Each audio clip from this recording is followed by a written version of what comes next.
Dear students, आज बहुत ही important video आपके सामने लाया हूं और आज बात होगा कि एम्स पैरामेडिकल की संपूर्ण जानकारी। आज इसमें कोई भी पॉइंट ऐसा नहीं होगा जो पैरामेडिकल का कवर नहीं किया जाएगा। आज बताया जाएगा कि एम्स पैरामेडिकल कोर्स होता क्या है, पहले तो उसकी जानकारी दिया जाएगा। दूसरी बात है कि एम्स का जो एग्जाम होता है पैरामेडिकल के लिए, उस एग्जाम का नाम क्या है। तीसरी बात होगी कि एग्जाम का फॉर्म कब निकलता है। चौथी बात होगी एग्जाम कब होता है, यानी कि एग्जाम डेट क्या होगा। पांचवी बात होगी कि जो फॉर्म निकलता है उसके लिए फी कितना लगेगा, यानी कि एप्लीकेशन फी कितनी होगी। फिर नेक्स्ट बात करेंगे एलिजिबिलिटी क्राइटेरिया पे कि कौन कौन से बच्चे इस एग्जाम को देने के लिए एलिजिबल हैं। फिर बात होगा इसके एग्जाम पैटर्न और क्या बोलते हैं मार्किंग स्कीम पर कि कैसे इसके पेपर आता है और इसमें किस प्रकार के जो मार्क्स हैं वो डिस्ट्रीब्यूट होते हैं। फिर लास्ट में बात होगा कैरियर ऑप्शन पर, और बीच में हम लोग साथ साथ ये भी देखेंगे कि इस एग्जाम को देने पर आपके क्या क्या लाभ होंगे। ठीक है ना, तो चलो स्टार्ट करते हैं आज का वीडियो और जानते हैं एम्स पैरामेडिकल की संपूर्ण जानकारी। हेलो स्टूडेंट्स, मैं अनूप राय, मेरे YouTube channel spark up classes पर आप सभी लोग का स्वागत है। तो एम्स पैरामेडिकल मैं स्टार्टिंग में ही बता दिया कि आज एम्स पैरामेडिकल की संपूर्ण जानकारी पे बात होगा, लेकिन एक बार पैरामेडिकल कोर्स क्या होता है, ये करने के बाद आप क्या बनते हो, ये आप जरूर जानना चाहोगे। तो मैं आपको बता दूं कि अगर कोई भी क्या बोलते हैं पेशेंट है, मरीज है, उसका इलाज हो रहा है, अगर डॉक्टर ऑपरेशन कर रहा है या ना भी ऑपरेशन कर रहा है, उसके लिए कोई भी ट्रीटमेंट दे रहा है, तो आप जान रहे होगा कि केवल व केवल डॉक्टर तो नहीं कर पाता होगा, उस डॉक्टर का सहायता करने के लिए और भी लोग होते हैं। तो जो सहायता करने के लिए होते हैं उनमें से दो होंगे, एक तो होंगे नर्सिंग वाले और दूसरा होंगे पैरामेडिकल वाले। तो पैरामेडिकल वालों का काम होता है कि जो डॉक्टर एमबीबीएस होते हैं उनका सहायता करना। अगर मैं सही बात बता दूं तो पैरामेडिकल वालों का काम कहीं ना कहीं डॉक्टर से कम नहीं होता है, उनके लगभग बराबर ही होता है, लेकिन बस बात सिर्फ इतना होता है कि उनके आगे डॉक्टर नहीं लगा होता है। इसी वजह से सारे बच्चे परेशान होते हैं एमबीबीएस कोर्स करने के लिए, बीडीएस कोर्स करने के लिए कि मेरे आगे डॉक्टर टैग लग जाए। लेकिन सही बात तो यह है कि अगर आपके अंदर वास्तव में क्या बोलते हैं इंसानियत है और आप किसी भी धर्म के लिए कोई किसी चीज के लिए निकले हैं, तो कोई जरूरी नहीं है कि आपके आगे अच्छा टैग जुड़ा हो, बस आप अच्छा काम करो अपने लाइफ में। तो पैरामेडिकल भी एक प्रकार से कहीं ना कहीं देखो तो डॉक्टर ही है, लेकिन बस टैग नहीं लगता और सारी दुनिया टैग के लिए ही परेशान होता है। और अगर बात करें सर ये कहां से करना सही होगा पैरामेडिकल, तो सबसे अच्छा तो एम्स से करना ही सही होता है, क्योंकि एम्स एक गवर्नमेंट संस्था है, गवर्नमेंट इंस्टीट्यूट है, और हर एक बच्चा जो मेडिकल फील्ड में गया होगा, ऐसा कोई बच्चा नहीं होगा जो एम्स का नाम नहीं सुना होगा और एम्स में वो एडमिशन नहीं लेना चाहता होगा। क्योंकि एम्स मतलब एक इतनी बड़ी संस्था है कि उसके नाम से ही लगभग आपको आगे चल के जॉब मिल जाएगा। मतलब ऐसा नहीं कहता हूं कि आपको कोई फॉर्म नहीं भरना पड़ेगा या आपको अपने घर से निकल कर क्या बोलते हैं, ठीक है ना, वो नौकरी लेने नहीं जाना होगा, लेकिन इतना जान लीजिए कि अगर पैरामेडिकल किसी और क्या बोलते हैं इंस्टीट्यूट से हुआ है और अगर आपका पैरामेडिकल एम्स से हुआ है, तो एम्स वाली जो डिग्री है वो उस पर भारी पड़ जाएगा। ठीक है ना, तो बहुत सारे बच्चों का सपना होता है कि एम्स से हम पैरामेडिकल कर लें। तो एम्स से बेटा पैरामेडिकल कोर्सेज होते हैं, और कौन कौन से पैरामेडिकल कोर्सेज होते हैं, इसमें कितनी सीट है, सुमन मैम ने इस वीडियो में बताया है। आप ये वाली वीडियो देख लो कि कितने पैरामेडिकल्स इसमें कोर्स है, क्योंकि पैरामेडिकल तो बहुत सारे कोर्स होते हैं आपका बीएमएलटी भी होता है, ठीक है ना, आपका बीपीटी भी होता है, आपका बीओटीटी भी होता है, ये सब सारे आपके पैरामेडिकल कोर्सेज हैं। तो कौन कौन से कोर्सेज हैं आप ये वाली वीडियो देख लेना। और टोटल सीट कितनी है, टोटल सीट पूरे एम्स का मिला के 265 सीट होता है पैरामेडिकल के लिए। लेकिन कोर्स वाइज कितनी सीट है, जैसे जितने भी जो कोर्स होते हैं कोर्स वाइज कितनी सीट है, उसमें सुमन मैम ने इस वीडियो में बताया। तो आपको इसमें थंबनेल पे दिख भी रहा होगा कि एम्स पैरामेडिकल के सीट और कोर्सेज, ठीक है ना, तो आप ये वीडियो देख सकते हो। रहा सवाल कि सर ये वीडियो कहां से देखेंगे, तो आपको इसका लिंक वीडियो के लास्ट में और इस वीडियो के डिस्क्रिप्शन में मिल जाएगा, आप वहां से देख सकते हो और जान सकते हो कि कौन कौन सा पैरामेडिकल कोर्स एम्स में होता है। खैर अब इसके आगे बढ़ते हैं। तो स्टूडेंट आपको ये बात तो पता चल गया होगा कि अगर आपने पैरामेडिकल कोर्स कर रखा है और आपने एम्स से पैरामेडिकल कर रखा है तो आप एक डॉक्टर से कम नहीं हो। बस थोड़ी सी जहां आपको दिक्कत लग रहा होगा वो यही है कि आपके नाम के सामने डॉक्टर नहीं लगेगा, लेकिन हो आप लगभग डॉक्टर के बराबर ही। जैसे किसी पेशेंट का इलाज करने के पहले डॉक्टर देखते हो कि ब्लड चेक करवाता है या क्या बोलते हैं यूरिन टेस्ट करवाता है, तो वो किसके पास जाएंगे, वो जो बीएमएलटी कोर्स कर रखा है पैरामेडिकल के लिए उसके पास जाएंगे, यानी जो लैब टेक्नीशियन होंगे उनके पास जाएगा। ठीक है ना, कि इसका ब्लड जांचो कि किस ग्रुप का है, इसका यूरिन जांचो, ठीक है ना, तो ये क्या बोलते हैं बीएमएलटी वालों का काम हो गया। वहीं बात करने जो रेडियोलॉजिस्ट होते हैं, ठीक है ना, उनका काम क्या है, अगर किसी का हड्डी टूट गया, ठीक है ना, क्या बोलते हैं हाथ का टूट गया हड्डी या पैर का टूट गया, कहीं का भी, होगी, तो वो क्या करते हैं, वो लोग एक्सरे करवाते हैं। तो एक्सरे कौन करता है बताओ? जो BMRIT कोर्स कर रखा है, यानी कि जो रेडियोलॉजिस्ट है वो लोग करते हैं। तो लगभग पूरा का पूरा क्या बोलते हैं, हेल्थ जो है पैरामेडिकल्स वाले ही करते हैं, बस उनके आगे नाम के डॉक्टर नहीं लगता। बार बार ये बात मैं कह रहा हूं। तो अगर आप एक टैग छोड़ दीजिए डॉक्टर वाली, तो लगभग आप डॉक्टर ही हो और आप इस समाज के कहीं ना कहीं एक बहुत बड़े क्या बोलते हैं सेवक भी हो, आप सेवा भी कर रहे हो, क्योंकि जो डॉक्टरी लाइन में है और ईमानदारी से है वो बहुत बड़ा क्या बोलते हैं सेवक भी है। खैर आगे बढ़ते हैं कि पैरामेडिकल्स के बारे में तो आपको जानकारी हो ही गई और आपको ये भी पता चल गया कि एम्स में पैरामेडिकल होता है, कितनी सीट होती है, 265 मैंने आपको बताया, और कौन कौन से कोर्स के लिए कितनी सीट है, इसकी पूरी जानकारी तो आप ये वाली वीडियो में देख ही सकते हो। ठीक है, अब इसके आगे बढ़ते हैं, बात करते हैं कि सर एम्स पैरामेडिकल लड़का और लड़की दोनों कर सकते हैं कि केवल लड़का कर सकता है या केवल लड़की कर सकता है? तो आप अपनी डाउट यहीं क्लियर कर लीजिए कि एम्स पैरामेडिकल का कोर्स लड़का और लड़की, चाहे आप बॉयज हो या गर्ल्स हो, आप दोनों लोग भर सकते हो। और इसमें यह भी नहीं है कि लड़कियों के लिए ज्यादा सीट है, लड़कों के लिए कम सीट है। इसमें सीट बांटी नहीं गई है, सब पर समान अधिकार है सीट का। जो क्या बोलते हैं अच्छे से पढ़ाई करेगा, एग्जाम देगा और एग्जाम में अच्छे नंबर लाएगा, काउंसलिंग होगा, उसको सीट मिल जाएगा, चाहे वो लड़का हो चाहे वो लड़की हो। बात समझ में आया कि नहीं आया? तो इसमें सबसे खुशी की बात यह है कि अगर आप देख रहे हो तो चाहे आप बॉयज हो या आप गर्ल्स हो, आप ये वीडियो पूरा देखो। अगर आपको इसके बाद भी कहीं कुछ समझ में नहीं आएगा तो आप बेझिझक कमेंट करोगे, ठीक है ना? अच्छा, अब इसके आगे बढ़े कि सर एम्स पैरामेडिकल के लिए अगर हमको करना है तो इसके लिए कौन सा फॉर्म भरना होगा? तो बच्चों मैं आपको बता दूं, इसके लिए MPAAR यानी कि एम्स पार के नाम से फॉर्म निकलता है। आप ये फॉर्म बिल्कुल भर सकते हो। ये फॉर्म आपका मार्च महीने में निकलता है। मार्च महीने में 2025 के किस डेट में निकलेगा अभी इसका नोटिफिकेशन नहीं आया हुआ है। जब इसका नोटिफिकेशन आएगा तो आपको अपडेट स्पार्क अप क्लासेस से जरूर मिलेगा। लेकिन इतना आप जान लो कि मार्च के महीने में इसका फॉर्म निकलेगा और इसका जो एग्जाम होगा आपका जून और जुलाई में होगा। यानी कि मार्च में फॉर्म भरिए और जून जुलाई में आप एग्जाम दीजिए। लेकिन एग्जैक्ट डेट क्या है वो नहीं पता है, लेकिन किस मंथ में है वो मैंने आपको बता दिया। रहा सवाल है कि सर एम्स पार में क्या केवल पैरामेडिकल के लिए भर सकते हैं? नहीं बच्चों, मैं आपको बता दूं कि एम्स पार यानी कि एम्स PAAR वाला जो फॉर्म निकलेगा इसमें 3 ऑप्शन होता है। एक होता है एम्स BSc नर्सिंग ऑनर्स, एक होता है AIIMS BSc nursing post basic और एक होता है एम्स BSc नर्सिंग पैरामेडिकल्स। ठीक है ना? अब डिपेंड करता है कि आपका इंटरेस्ट किस में है। अगर आपको पैरामेडिकल करना है तो आप पैरामेडिकल वाला ऑप्शन सेलेक्ट कीजिएगा। अगर आपको BSc नर्सिंग करना है तो आप BSc नर्सिंग वाला ऑप्शन सेलेक्ट करिएगा। लेकिन BSc नर्सिंग में अगर आप लड़के हो तो आप केवल BSc नर्सिंग पोस्ट बेसिक वाला भर सकते हो, ऑनर्स नहीं भर सकते हो, क्योंकि ऑनर्स केवल लड़कियों के लिए होता है और जो पोस्ट बेसिक होता है वो लड़की और लड़के दोनों के लिए होता है। बात समझ में आया कि नहीं आया? तो 3 ऑप्शन होता है, एक कौन? BSc नर्सिंग ऑनर्स, एक BSc नर्सिंग पोस्ट बेसिक और एक BSc नर्सिंग पैरामेडिकल। तो BSc नर्सिंग क्या बोलते हैं, अगर आप पोस्ट बेसिक भरना चाहते हो तो लड़का और लड़की दोनों भर सकते हो, ऑनर्स केवल लड़कियां भर सकती हैं और पैरामेडिकल मैंने स्टार्टिंग में बताया कि लड़का और लड़की दोनों भर सकते हैं। बात समझ में आ रहा है कि नहीं आ रहा? तो एक एक बात मैं आपका डाउट क्लियर करते जा रहा हूं। हाँ, एक बात मैं आपको जरूर कहना चाहूंगा कि अगर आप फॉर्म भर रहे हो तो कभी कभी आप सोच रहे होगे कि सर क्या मैं एक ही ऑप्शन सेलेक्ट कर सकता हूं? क्या मैं नर्सिंग का फॉर्म और पैरामेडिकल का फॉर्म एक साथ नहीं भर सकता हूं?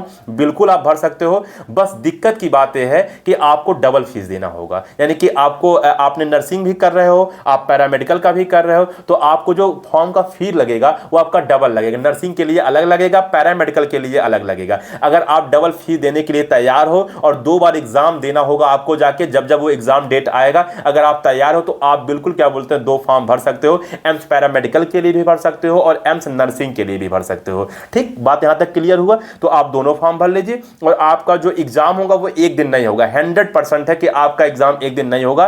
एम्स पैरामेडिकल वालों के लिए अलग दिन एग्जाम होगा और एम्स BSc नर्सिंग वालों के लिए अलग दिन एग्जाम होगा। तो अगर दोनों भरना चाहते हो तो दोनों भरो, अगर इसमें से कोई एक भरना चाहते हो तो आप एक भरो। खैर आज बात सिर्फ पैरामेडिकल के लिए हो रहा है, नर्सिंग के लिए बात नहीं हो रहा है, तो स्पेशली हम पैरामेडिकल पर ही चर्चा करेंगे। हाँ, एक बात और भी बताना चाहूंगा कि बहुत सारे बच्चों का कमेंट में डाउट आता है कि सर क्या कोई अदर एग्जाम देकर हम एम्स पैरामेडिकल में एडमिशन ले सकते हैं? तो नहीं।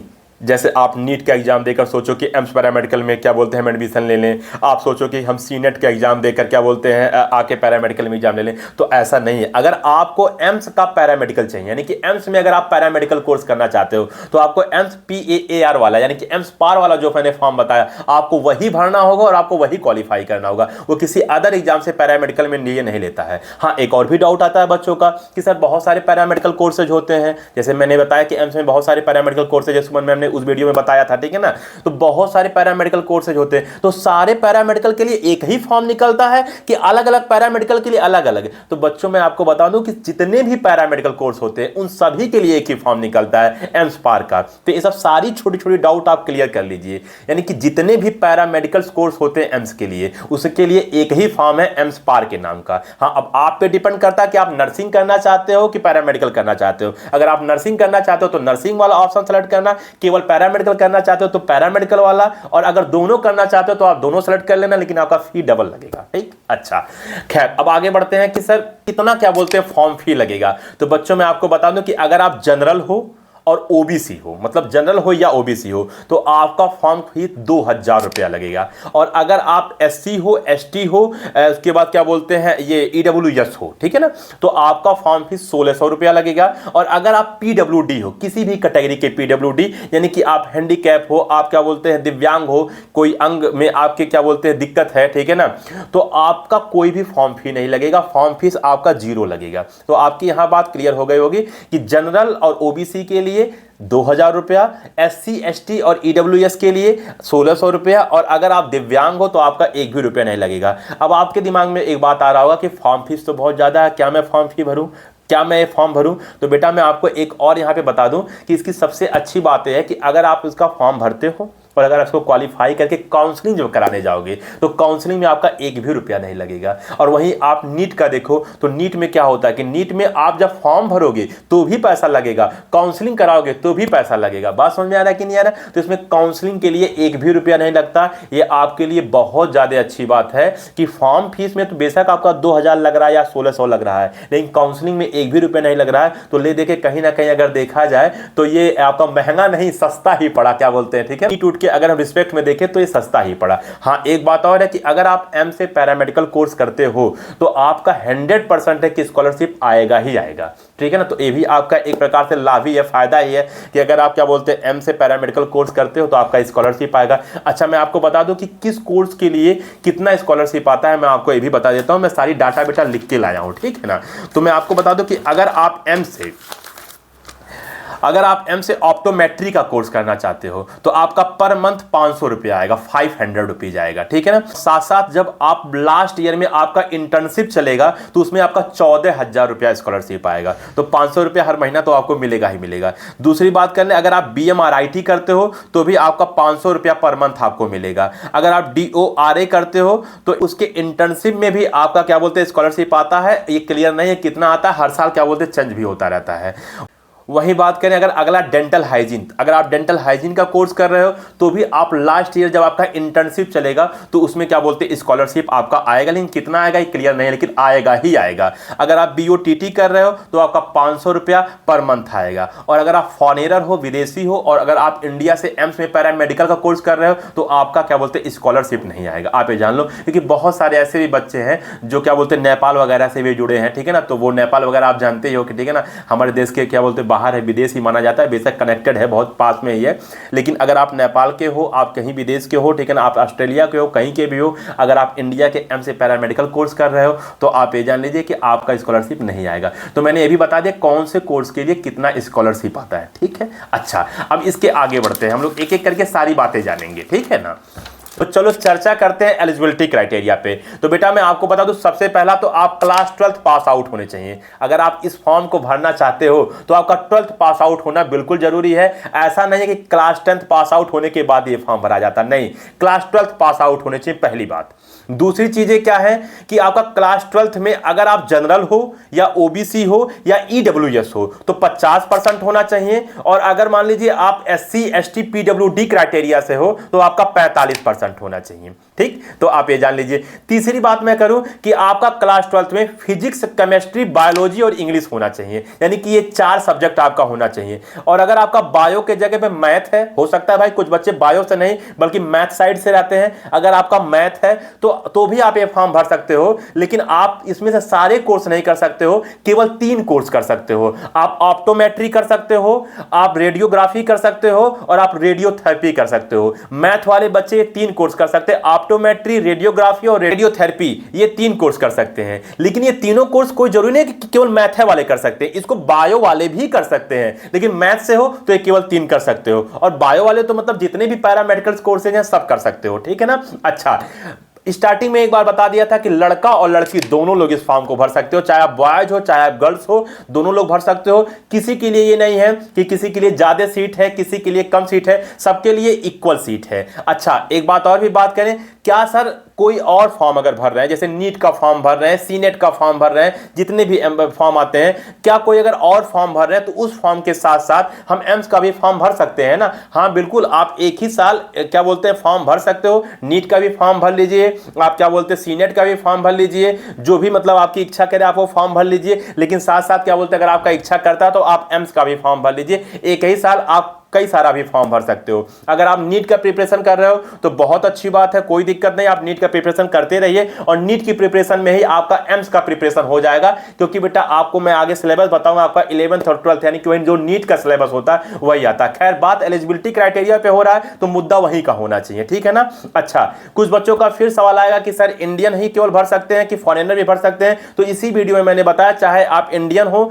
चाहे आप फॉरेनर हो, आप दोनों लोग इस फॉर्म को भर सकते हो। बात आ जाए सर एज कितनी होनी चाहिए इसके लिए, तो बेटा मैं आपको एज बता दूं, आपका मिनिमम एज 17 साल होना चाहिए। यानी अगर आप 17 साल से कम हो तो आप इस फॉर्म को नहीं भर सकते हो। लेकिन जिस साल आप इस फॉर्म को भरने जा रहे हो, जैसे मान लो आप 2025 में इस फॉर्म को भरोगे, तो 2025 के 31 दिसंबर तक आपका 17 साल पूरा हो जाना चाहिए। हाँ, फॉर्म बेशक आपका मार्च में भरा रहा है, अगर आप फॉर्म 2025 के मार्च में तो भरोगे, लेकिन अगर आपका उस 2025 के 31 दिसंबर तक भी 17 साल पूरा हो रहा है तो आप इस फॉर्म को भर सकते हो। वहीं अपर क्या बोलते हैं एज की बात करें कि सर मतलब ज्यादा एज कितना वाले भर सकते हैं, तो मैं आपको बता दूं कि नो एज लिमिट, यानी कि आप चाहे 26, 27, 28, 29 कुछ भी साल के हो, आप बिल्कुल भर सकते हो, कोई टेंशन नहीं है। मिनिमम एज लिमिट की क्राइटेरिया है 17 साल, लेकिन मैक्सिमम एज लिमिट की कोई बाउंडेशन नहीं है, आप इस फॉर्म को भर सकते हो चाहे जब। क्या बात समझ में आ रहा है? तो इतनी सारी बात हो गई एलिजिबिलिटी क्राइटेरिया से रिलेटेड। अब बात करेंगे हम लोग एग्जाम पैटर्न का और मार्किंग स्कीम का।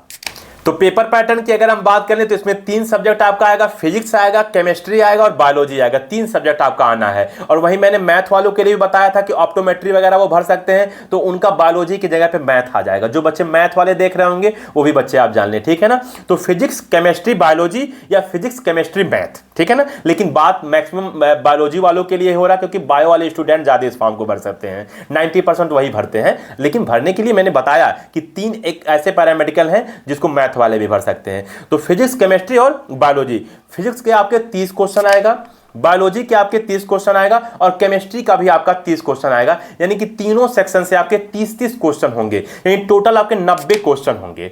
और प्रत्येक क्वेश्चन आपका 1 नंबर का होगा, यानी अगर आप सही करते हो तो आपको 1 नंबर मिलेगा। यानी कि आपका टोटल 90 नंबर का होता है, 90 क्वेश्चन और 90 क्या बोलते हैं नंबर का, ठीक है ना।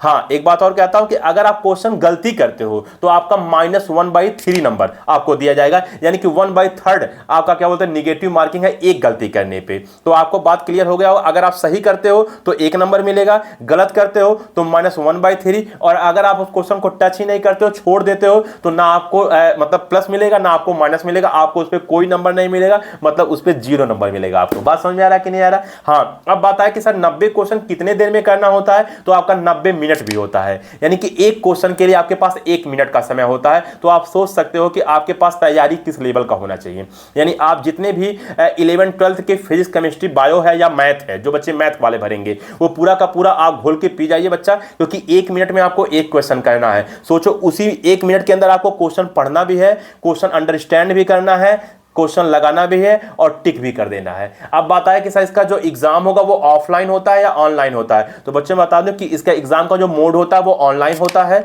और आपका हिंदी और इंग्लिश दोनों में पेपर रहेगा, यानी कि हिंदी में भी रहेगा इंग्लिश में भी रहेगा। मान लो कोई क्वेश्चन है वो हिंदी, मान लो कोई क्वेश्चन है वो इंग्लिश में लिखा हुआ है, तो उसका बगल में आपका हिंदी भी लिखा रहेगा कि हिंदी इंग्लिश मीडियम वाले दोनों बच्चे इसको समझ सके। लेकिन जब आप पढ़ाई करने जाओगे कोर्स का एम्स में, जैसे मान लो आप क्वालिफाई हो गया, काउंसलिंग कराए और आपको एम्स मिल गया, मान लो एम्स दिल्ली मिल गया, जो सबसे अच्छे एम्स की बात कर रहा हूं मैं, अगर आपको मिल गया तो ये मत सोचो कि पढ़ाई जाके हिंदी में होगा, पढ़ाई तो आपका इंग्लिश में ही होगा, बट आप जो पेपर दे रहे हो आप हिंदी और इंग्लिश दोनों क्या बोलते बोलते हैं जो मीडियम से जो बच्चे हैं वो देख सकते हैं, चाहे वो हिंदी मीडियम वाले हो चाहे वो इंग्लिश मीडियम वाले हो, आप पेपर पूरी तरह से अंडरस्टैंड कर लोगे, समझ लोगे। बात समझ आ रहा है कि नहीं आ रहा? अच्छा, सिलेबस तो मैंने आपको पहले ही बता दिया कि सिलेबस आपका 11th और 12th का पूरा एनसीईआरटी आप तैयार कर लीजिए बेटा। एनसीईआरटी 11 12th का बहुत ही बेटा महत्व मतलब रखता है। अगर जो बच्चा 11 और 12 यानी कि 11 12th अच्छे से पढ़ाई कर लेता है, उसकी एक एक पॉइंट मैथ, फिजिक्स, केमिस्ट्री या बायो का अगर वो घोल के पी ले रहा है, जिस भी मतलब क्या बोलते हैं वो फील्ड से, कोई बच्चा बायो लेता है, कोई बच्चा मैथ लेता है, अगर आप अच्छे से पढ़ लेते हो तो देखो आपका नीट का भी प्रिपरेशन हो जा रहा है, आपका एम्स पैरामेडिकल का भी प्रिपरेशन हो रहा है। वहीं अगर आपका जो मतलब जो स्टेट वाइज एग्जाम होते हैं, जैसे उत्तर प्रदेश में नर्सिंग के लिए सीनेट एग्जाम हो गया, आपका क्या बोलते हैं, ठीक है, राजस्थान में भी बहुत सारे एग्जाम है, आरयूएचएस के नाम से आप जानते होंगे।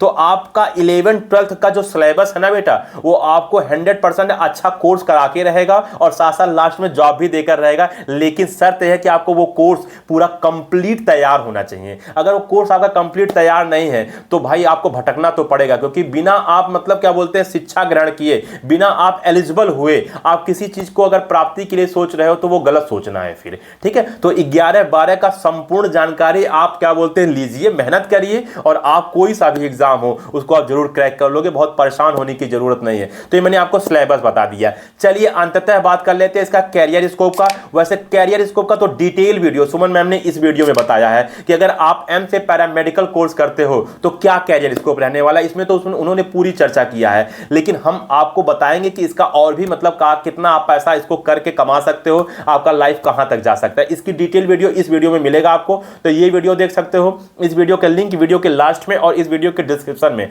आपको दे दिया जाएगा। तो कैरियर स्कोप की बात करें, अगर आप एम से पैरामेडिकल कोर्स करते हो तो आपका मतलब किसी प्राइवेट क्या बोलते हैं हॉस्पिटल में भी नौकरी लग सकता है। ऐसा नहीं है केवल एम्स में ही लगेगा, आपका प्राइवेट में मतलब मान के चलो आपकी जो स्टार्टिंग सैलरी है वो 20,000 से 25,000 तक रुपया आपका स्टार्टिंग सैलरी होगा, अगर आप प्राइवेट से क्या बोलते हैं, ठीक है, कोई जॉब करना चाहते हो तो। लेकिन अगर आप एम्स में जॉब चाहते हो, क्योंकि हर बच्चा सोचता है कि मैंने एम्स से पढ़ाई किया तो एम्स में ही जो एम्स के हॉस्पिटल्स हैं उसी में हमारी नौकरी लगे, तो बेटा मैं आपको बता दूं कि इसके लिए एक वैकेंसी निकलती है CRE एम्स, ठीक है ना, ये करके एक वैकेंसी निकलती है, यानी कॉमन रिक्रूटमेंट एग्जाम, ये वैकेंसी निकलती है। आपको ये वैकेंसी का फॉर्म भरना होगा। तो आप अगर इस फॉर्म को भरते हो, अगर आप उसमें क्वालिफाई होते हो तो आपका 30,000 रुपए से 80,000 रुपए तक स्टार्टिंग की सैलरी होगी। तो सोचो 30,000 से 80,000 का मतलब 1-1 लाख रुपए तक समझ लो आपका स्टार्टिंग सैलरी है। और जैसे जैसे आप मेहनत करते जाओगे, आप एक्सपीरियंस गेन करते रहोगे, वैसे वैसे आपकी सैलरी बढ़ती भी रहेगी। तो मैंने आपको स्टार्टिंग का सैलरी बताया। तो अगर आप गवर्नमेंट हॉस्पिटल में एम्स के जाना चाहते हो तो आपको CRE वाला जो वैकेंसी है वो आपको फॉर्म भरना ही पड़ेगा। बात समझ में आया कि नहीं आया? तो ये आपका रह गया कैरियर स्कोप। खैर पूरी डिटेल वीडियो सुमन मैम ने इस वीडियो में बताया, ये वीडियो आप देख लीजिए, पूरी डिटेल वीडियो आपको समझ में आ जाएगा। हाँ स्टूडेंट, एक बात मैं आपको और भी आगाह करना चाहता हूं कि अगर आप मान लीजिए आपके दिमाग में ये चल रहा हो कि मैंने एम्स पैरामेडिकल का फॉर्म भर दिया, यानी कि जो एम्स PAAR वाला फॉर्म निकलता है आपने उसको भर दिया पैरामेडिकल के लिए, ठीक है ना, और आप एडमिशन ले लिए, लेकिन नीट की भी तैयारी कर रहे थे और सोच रहे थे काश नीट के क्या बोलते थ्रू हमको MBBS मिल जाता, उधर नीट का भी क्या बोलते आप तैयारी कर रहे थे और आपका नीट भी निकल गया, आपका इतना नंबर आ गया लगभग 700 के करीब कि आप MBBS ही पा सकते हो, तो 100% है कि आपको एम्स पैरामेडिकल छोड़ने की इच्छा करेगी। तो अगर छोड़ने की इच्छा करेगी तो दिमाग में ये मत सोचना कि एम्स में कोई बॉन्ड फी नहीं होता है। एम्स में बॉन्ड फी होता है, लेकिन सभी एम्स में नहीं होता है और सभी कोर्सेज के लिए नहीं होता है। कुछ कोर्सेज के लिए और कुछ एम्स में बॉन्ड फी होता है, हाँ ज्यादा नहीं होता है, लेकिन आपका 20,000 से 50,000 रुपए तक बॉन्ड फी होगा। तो यानी कि अगर आप कॉलेज छोड़ रहे हो तो आपका वो जो पैसा है वो डूब जाएगा। अलग अलग कोर्सेज के लिए अलग अलग है, जैसे किसी कोर्स के लिए 10,000 है, किसी कोर्सेज के लिए 50,000 है, किसी कोर्सेज के लिए 45,000 है, तो अलग अलग कोर्सेज के अलग अलग है। 20,000 से लेके 50,000 तक बॉन्ड फी है। बात समझ में आया? तो अगर आप कि मन में ये चालाकी चल रही है कि इधर मैं क्या बोलते हैं ये कोर्स में एडमिशन ले लूंगा और साथ साथ नीट के थ्रू अगर MBBS मिल गया तो उसे छोड़ दूंगा, तो एज योर विश तुम छोड़ सकते हो, लेकिन तुम्हारा पैसा डूबेगा, चाहे थोड़ा ही डूबेगा लेकिन डूबेगा जरूर, ठीक है ना। हाँ एम्स के फी की बात करें तो फीस तो मैंने पहले ही बताया बहुत ज्यादा नहीं इसमें फीस लगता है। एम्स में हॉस्टल फी और आपका क्या बोलते हैं जो मान के चलो क्या बोलते हैं जो स्कूल का फीस है, मतलब जो ट्यूशन फीस है वो लगभग बहुत ही कम, लगभग नेग्लिजिबल लगता है। 600-700 रुपया आपका मैक्सिमम साल का लगता है। और मैंने आपको भी बता दिया कि महीने का आपका 500 रुपया तो मतलब स्कॉलरशिप आएगा, और जब आप इंटर्नशिप करोगे तो उसमें भी आपका स्कॉलरशिप आएगा। तो कोई टेंशन की बात नहीं है। एम्स में पढ़ने का कोई पैसा नहीं लगेगा, समझो। इतना ही कह सकता हूं, कोई कोई का मतलब नेग्लिजिबल। अब पूरे साल का 600 700 500 400 रुपया क्या है, ठीक है ना, उतना तो आपका जेब खर्चा होता होगा। तो पढ़ाई का तो कोई पैसा नहीं लगता है। बस टफ टास्क इसमें क्या है कि 11 12 की जो कोर्स है वो पूरा घोल के पी जाना, और फॉर्म को सही टाइम पे भर के और सारे डॉक्यूमेंट्स अच्छे से तैयार रखें जिससे काउंसलिंग में दिक्कत ना हो, और उसके बाद उसमें क्वालिफाई हो जाना। तो अगर आप एम से पैरामेडिकल कोर्स करते हो तो आपका लाइफ हमारे हिसाब से तो उज्जवल ही है, आपकी नौकरी पक्की है। आप एम्स में क्या बोलते हैं गवर्नमेंट जॉब कर सकते हो, जहां 30,000 से मैंने बताया लगभग 80,000 तक स्टार्टिंग सैलरी होगा, और प्राइवेट तो कर ही लोगे। और खुद सोचो कि अगर किसी अदर कॉलेज से कोई पैरामेडिकल किया है उसकी डिग्री हो, और आप एम से पैरामेडिकल की हो उसकी डिग्री हो। जैसे अगर दो बच्चों की बात करें, BMLT दो लोगों ने किया है और दोनों लोग अपनी डिग्री रख दी, एक एम्स वाला है और एक बच्चा क्या बोलते हैं कहीं बाहर से प्राइवेट या किसी भी गवर्नमेंट से किया है, तो आप खुद सोचो कि एम्स का कितना मान्य होगा। एम्स बेटा छोटा मोटा संस्थान नहीं है, बहुत बड़ी संस्था है। तो आप वहां से एम्स पैरामेडिकल आप जरूर करें। तो स्टूडेंट मैंने आपको सारी चीजें बता दी। हाँ, एक बात मैं लास्ट में आपको जरूर कहना चाहूंगा कि जो आपका एम्स जो गवर्नमेंट नौकरी के लिए आप चाहते हो कि वो फॉर्म भरे, वैकेंसी CRE एम्स मैंने बताया कुछ देर पहले, अगर इस पर आप डिटेल वीडियो चाहते हो कि सर CRE एम्स जो आपका क्या बोलते हैं वैकेंसी निकलती, इस पर पूरी जानकारी आप हमको दीजिए, तो आप कमेंट करिए, मैं आपको बताऊंगा कि CRE एम्स ये होता है। तो आप कमेंट करना मत भूलिएगा, क्योंकि अगर आप कमेंट करते हो तो ही मेरा वो अगला कंटेंट बन पाएगा। तो प्लीज आप कमेंट करिएगा CRE एम्स क्या होता है, पूरी आपको जानकारी दूंगा। क्योंकि अगर आप एम्स से पैरामेडिकल कर लेते हो तो आपको ये भी जानकारी होना चाहिए कि हमको फॉर्म भर के एम्स में नौकरी भी लेनी है, वो भी गवर्नमेंटेड। स्टूडेंट उम्मीद करता हूं कि आपको आज सारी बातें समझ में आ गया होगा, एक एक करके मैंने सारी बातें आपका क्लियर कर दिया। हो सकता है कहीं कुछ छूट भी गया हो, लेकिन मेरे याद करने में ऐसा कुछ याद आ नहीं रहा है। अगर कुछ छूटा होगा, आपके मन में कहीं कुछ डाउट होगा, तो कमेंट तो है, आप कमेंट करिए, फिर वीडियो बन जाएगा, उसमें क्या। इस वीडियो में इतना ही, मिलते हैं अगले वीडियो में, तब तक के लिए जय हिंद।